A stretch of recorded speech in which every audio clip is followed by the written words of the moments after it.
আপনারা দেখতেছেন ব্যান্ডনাইফ অপারেটর একটা মাল কাটতেছে। আমরা তো দেখব সে কিভাবে মালটা কাটতেছে।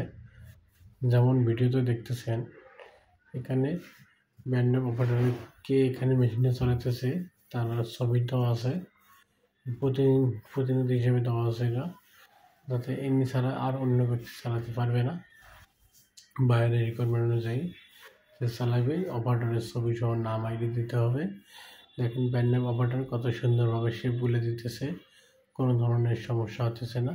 শেপটা স্মুথলি দিয়ে দিল, কোথাও আনইভেন হবে না, এবং কাটমার্কটাও দিয়ে দিল যেমন উপরটি যেন ছোটো বড়ো না হয় এবং বোথ সাইড যেন সমান থাকে। ব্যাক যেন ফোল্ডিং করলে বোথ সাইড যেন সমান পাওয়া যায়, কারণ ব্যাক সমান না পাওয়া গেলে সুইংয়ের সমস্যা হবে, সুইং করতে অনেক ধরনের প্রবলেম হয়ে যায়। এই জন্য ব্যান্ডনাইফের ছোটো পার্টসগুলো কাটিং করা হয়। এটাকে বলা হয় ডাশ কাটিং।